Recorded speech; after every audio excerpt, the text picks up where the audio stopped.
Hi ಎಲ್ರಿಗೂ ನಮಸ್ಕಾರ. Welcome back to Ratna Shiva vlogs.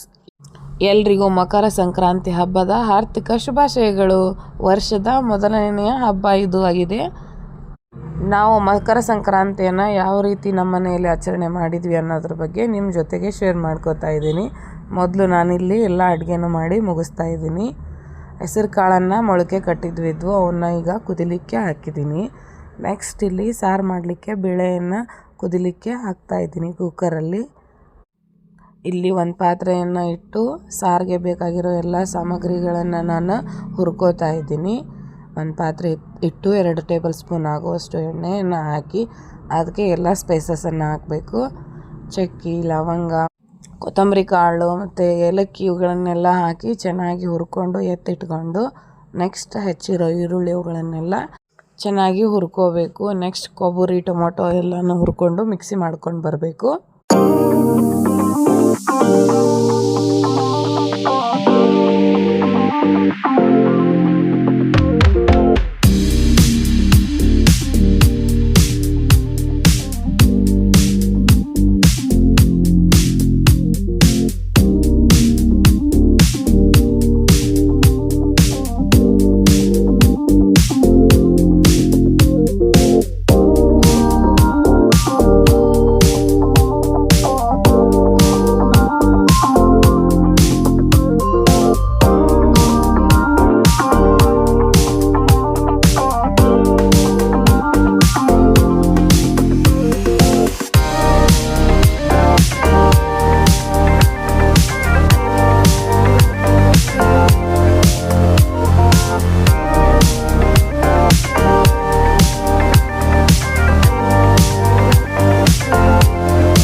ಹುರಿದಿರೋ tomato, ಕೊಬ್ಬರಿ, ಈರುಳ್ಳಿಗೆ ಅಚ್ಚ ಖಾರದ ಪುಡಿ, ಸಾಂಬಾರು ಪುಡಿ, ಅರಿಶಿನ ಪುಡಿ ಹಾಕಿ ಚೆನ್ನಾಗಿ ರುಬ್ಕೊಂಬರಬೇಕು.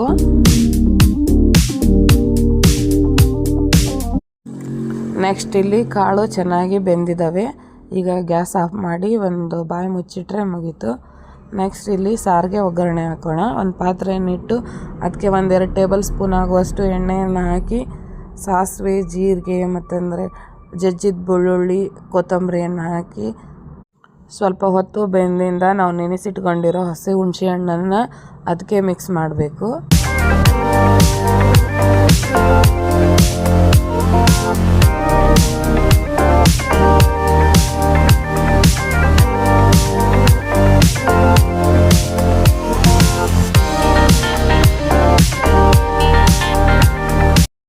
ನೆಕ್ಸ್ಟ್ ನಾವು ರುಬ್ಬಿಟ್ಕೊಂಡಿರೋ ಎಲ್ಲ ಪದಾರ್ಥನೂ ಹಾಕಿ ಚೆನ್ನಾಗಿ ಕನ್ಸಿಸ್ಟೆನ್ಸಿ ಮೇಲೆ ನೀರನ್ನ ನೋಡಿ ಹಾಕೋಬೇಕು.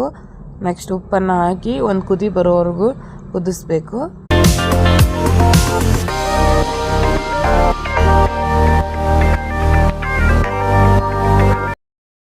ಬೇಳೆ ಚೆನ್ನಾಗಿ ಬೆಂದಿದೆ, ಅದನ್ನ ನಾವು ಒಂದು ಕಡಗೋಲು ತಗೊಂಡು ಮಸ್ತ್ ಹಾಕಬೇಕು.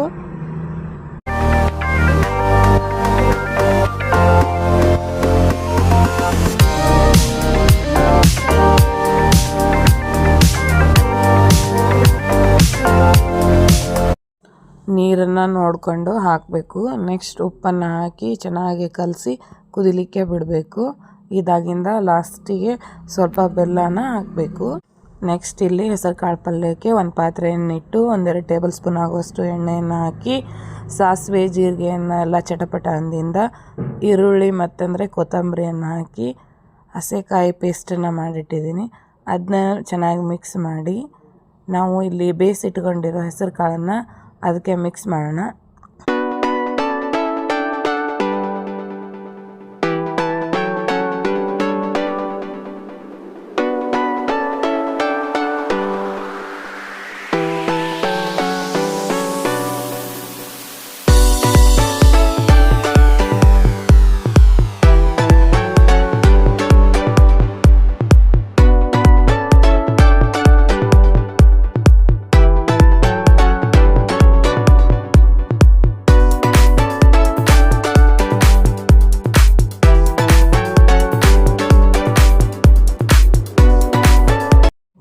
ನೆಕ್ಸ್ಟ್ ಹೆಸರು ಕಾಳು ಪಲ್ಯಕ್ಕೆ ಉಪ್ಪು, ಗುರೋ ಪುಡಿ, ಅರಿಶಿನ ಪುಡಿ, ಸಾಂಬಾರು ಪುಡಿ ಅವನ್ನೆಲ್ಲ ಹಾಕಿ ಚೆನ್ನಾಗಿ ಮಿಕ್ಸ್ ಮಾಡಬೇಕು.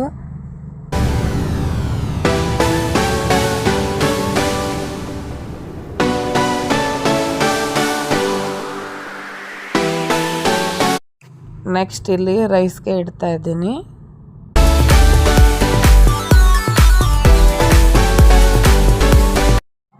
ನಾನಿಲ್ಲಿ ಬೆಲ್ಲದ ಜಾಮೂನ್ ಮಾಡಿದ್ರಾಯ್ತು ಅಂತ ಬೆಲ್ಲನ ಕುದಿಲಿಕ್ಕೆ ಪಾಕ ಮಾಡೋಕೆ ಇಟ್ಟಿದ್ದೀನಿ. ಸ್ವಲ್ಪ ಬೆಲ್ಲ ನೀರನ್ನು ಹಾಕಿ 2 ಏಲಕ್ಕಿಯನ್ನು ಜಜ್ಜಿ ಹಾಕಿದ್ದೀನಿ. ಅದನ್ನು ಕುದಿಲಿಕ್ಕೆ ಬಿಟ್ಟು ಇಲ್ಲಿ ಜಾಮೂನನ್ನು ಹಿಟ್ಟನ್ನು ಕಲಿಸ್ತಾ ಇದ್ದೀನಿ. ನನ್ನ 2 ಮಕ್ಕಳಿಗೆ ಜಾಮೂನ್ ಅಂದರೆ ತುಂಬಾ ಇಷ್ಟ. ಯಾವ ಸ್ವೀಟ್ ಮಾಡಿದರೂ ತಿನ್ನೋಂಗಿಲ್ಲ ಅವರು, ಜಾಮೂನ್ ಮಾಡಿದರೆ ತಿಂತಾರೆ.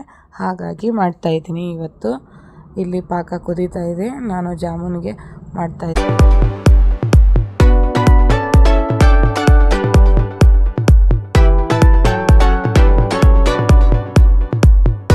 ಇದಿಷ್ಟು ಪಾಕ ಕುದ್ರೆ ಸಾಕು. ಇದನ್ನ ನಾವು ಗ್ಯಾಸ್ ಆಫ್ ಮಾಡಿ ನಾನಿಲ್ಲಿ ಎಣ್ಣೆಯನ್ನು ಕಾಯಲಿಕ್ಕೆ ಇಟ್ಟಿದ್ದೀನಿ. ಈ ಜಾಮೂನ್ ಉಂಡೆಗಳನ್ನ ಕರೀಲಿಕ್ಕೆ ನೋಡಿ ಈ ಥರ ಮಾಡಿದ್ದೀನಿ. ಎಣ್ಣೆ ಕಾಯಿದೆ. ಈಗ ಓಸ್ಟನ್ನು ಹಾಕಿ ಚೆನ್ನಾಗಿ ಗೋಲ್ಡನ್ ಬ್ರೌನ್ ಕಲರ್ ಬರೋವರೆಗೂ ಕರಿಬೇಕು.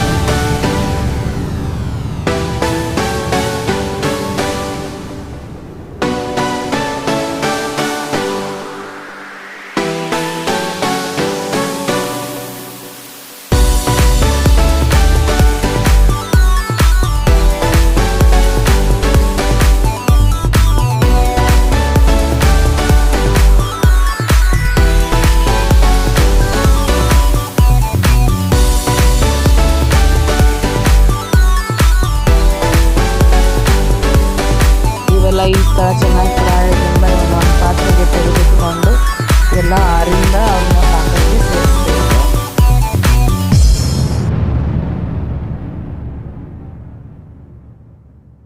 ಇಲ್ಲಿಗೆ ಅಡುಗೆ ಕೆಲಸ ಎಲ್ಲ ಮುಗೀತು. ನೆಕ್ಸ್ಟ್ ನಾವಿನ್ನು ಇಲ್ಲಿ ರೆಡಿಯಾಗಿ ಈಗ ಸ್ವಾಮಿ ದೇವ್ರ ಗುಡಿಗೆ ಬಂದಿದ್ದೀವಿ. ಮಕರ ಸಂಕ್ರಾಂತಿ ದಿನ ಇಲ್ಲಿ ಚೆನ್ನಾಗಿ ಪೂಜೆ ನಡೆಯುತ್ತೆ, ಅನ್ನಪ್ರಸಾದ ನಡೆಯುತ್ತೆ. ಅದಕ್ಕೆ ಬಂದು ಹಣ್ಣು ಕಾಯಿ ಎಲ್ಲ ಮಾಡಿಸ್ಕೊಂಡು ಹೋದ್ರಾಯ್ತು ಅಂತ ಬಂದಿದ್ವಿ. ನೋಡಿ